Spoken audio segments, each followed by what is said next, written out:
จากวันนั้นร่วมเฮียนด้วยกันที่ผ่านมาแก้ปัญหาช่วยเหลือกันมาหลาย10 ปีในความรู้สึกเป็นมิตรภาพอันแสนดี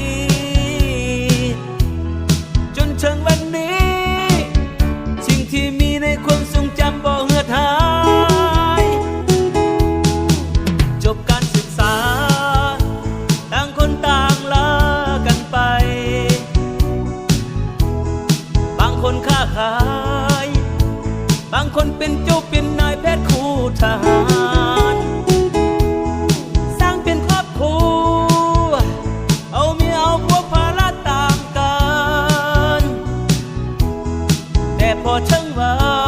นเฮานัดหมายกันมาสมเสยผลงาน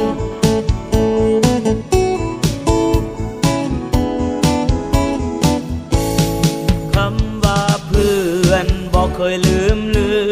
อนหายไปถึงจากไปไกลดีใจเมื่อได้พบกั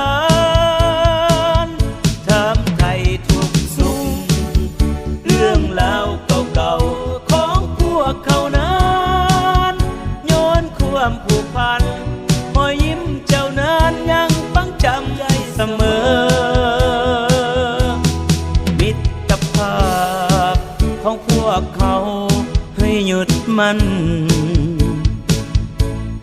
สายสัมพันธ์ชั่วนิรันดร์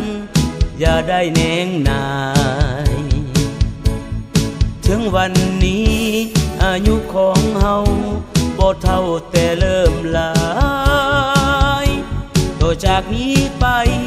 สัญญาทางใจบ่มีเปลี่ยนแปลง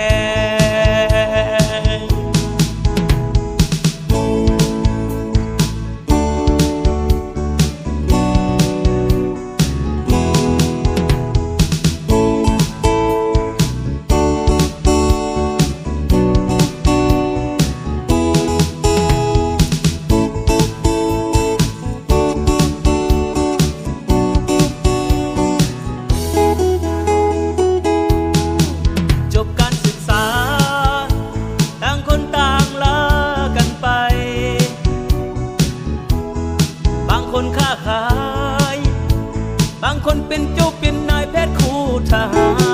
รสร้างเป็นครอบครัวเอาเมียเอาผัวภาระต่างกันแต่พอถึงวั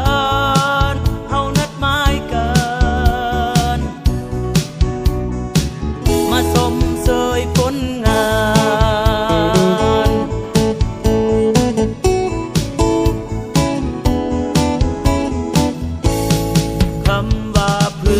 นบอกเคยลืมเลือนหายไปถึงจากไปไกลดีใจเมื่อได้พบกันถามไทยทุกสุขเรื่องราวเก่าๆของพวกเขานั้นย้อนความผูกพันรอยยิ้มเจ้านั้นยังฝังจำใจเสมอ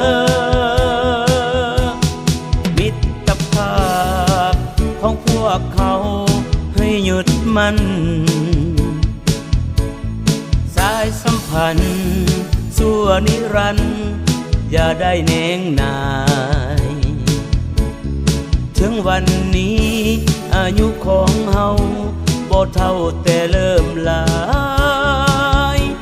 ต่อจากนี้ไปสัญญาทางใจบ่มีเปลี่ยนแปลงสืบทอดต่อไปรักษาเอาไว้เพื่อนกันนิรันดร